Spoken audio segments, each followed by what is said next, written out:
Buenas tardes, compañeros. Hoy, 10 de diciembre, es casi ineludible. Podríamos dejar de hacerlo, pero es importante que recordemos la efeméride, ¿no? Por un lado es la recuperación del manejo del gobierno por parte del pueblo a través del voto popular, a través, como en su momento fue, la asunción del gobierno nuncica radical y el doctor Raúl Alfonsín.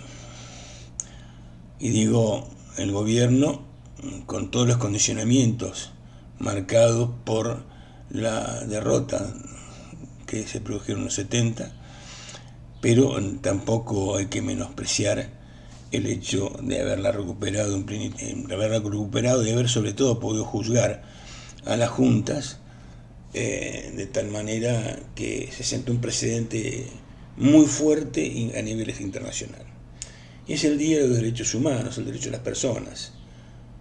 El derecho de las personas que no se puede ser limitado tampoco al recuerdo o a la consigna memoria, verdad y justicia, al recuerdo, digo, de la lucha de las madres, al derecho de los desaparecidos,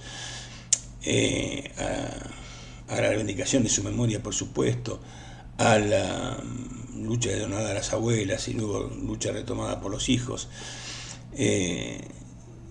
sino algo más profundo, entiendo yo. Inclusive en la propia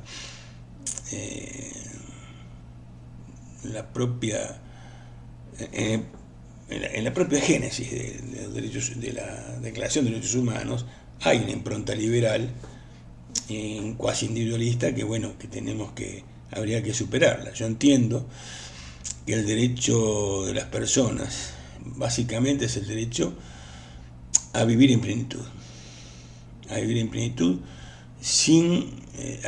dentro de la lógica materialidad que impone la existencia, ¿no? O sea, y las carencias que también impone. Pero lo que tenemos, cuando digo vivir en plenitud, es vivir libres de ningún sometimiento producido por otro sector de hombres. En una palabra, lo que decía el viejo Topo, el profeta de Treveris, cuando hablaba de que el hombre tiene que ser pleno,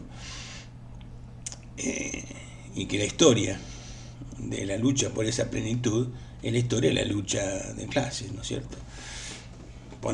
Llamale H, ponele otro nombre, pero siempre hubo en la sociedad una lucha de contrarios que hizo que rodando, no sé si fuéramos avanzando, pero que claramente esa lucha por intereses, esa lucha por la supervivencia muchas veces, o por imponerse al otro y por rebelarse contra opresiones, es la historia de nuestra humanidad.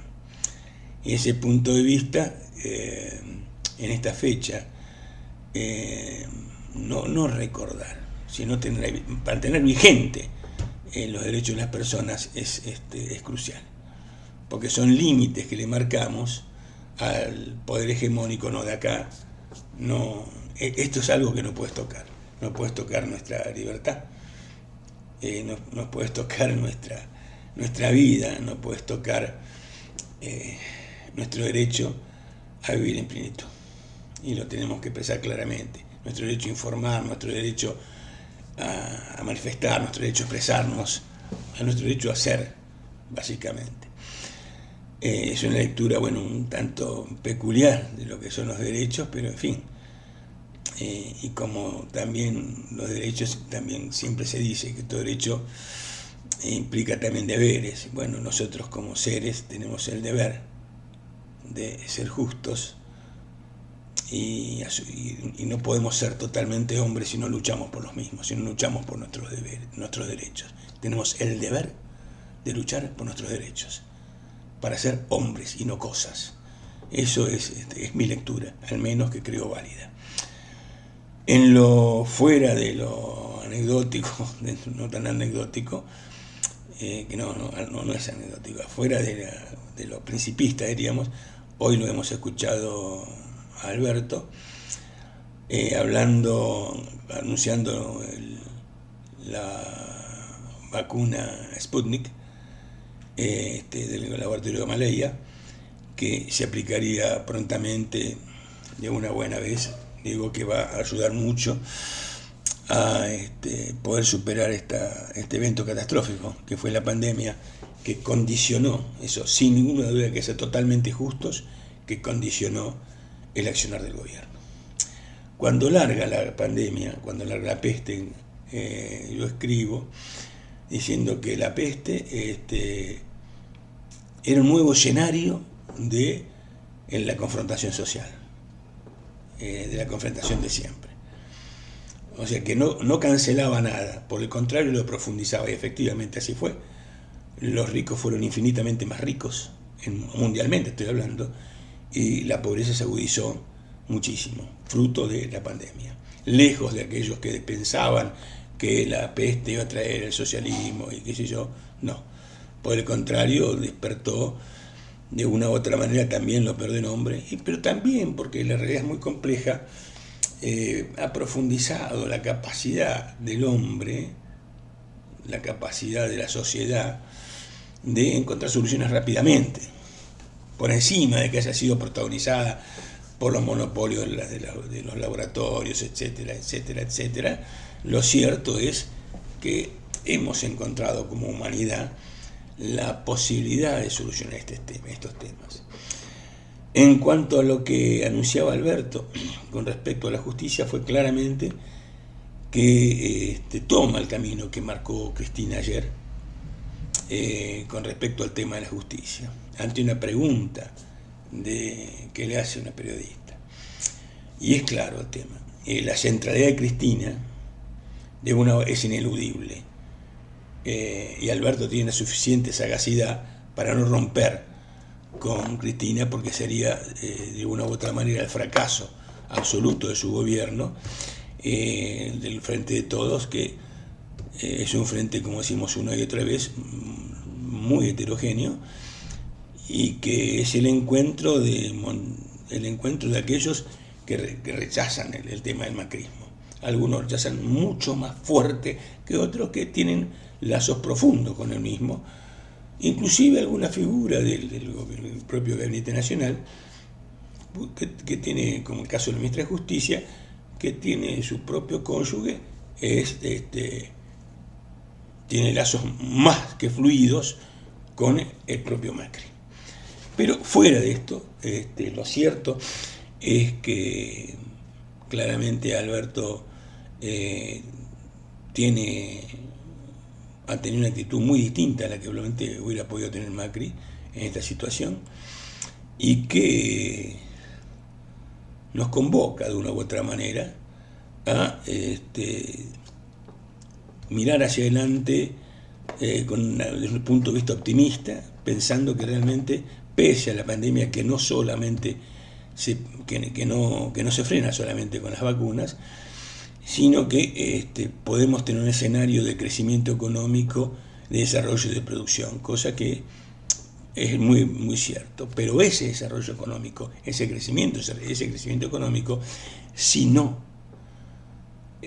se comparte, si no se combate muy fuertemente la pobreza, no hay tutía. Y cuando digo hablar de combatir fuertemente la pobreza, no estoy hablando de plantearse un esquema asistencialista perpetuo, sino por el contrario, tenemos que encontrar, y en eso creo que desde distintas miradas, pero compartimos absolutamente todos, que es necesario dar una lucha frontal contra la desocupación, contra la pobreza y contra esa vergüenza que es la indigencia.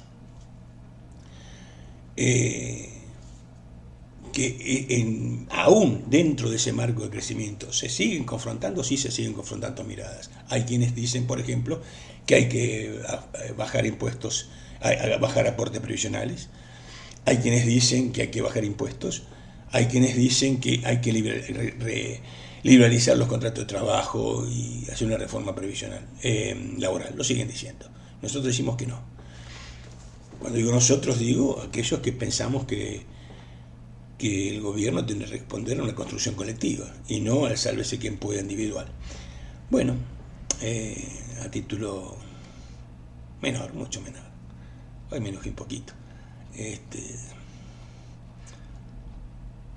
alguien por ahí se olvida de que las ideas hay que responderlas con ideas. Básicamente, como un día dijo Fidel, son las ideas las que mueven el mundo, ¿no? Parecía, no sé, en la Facultad de Derecho. Hablando de la batalla de las ideas, ¿no? Entonces, categorizar a alguien porque opina acerca de tal cosa, uno puede decir, vos sos facho. No digas sos facho. No digas sos machista. No digas sos zurdo, como dijeron. Vaya novedad. Pero pueden decir sos zurdo, pero rebatime las ideas, mamá. ¿Tal? Entonces, bueno, nada más que eso, que es menor esta anécdota final dentro de mi permanente debate y permanente reflexión acerca de esta realidad tan dura que nos está afligiendo. Que tengan ustedes muy buenas tardes.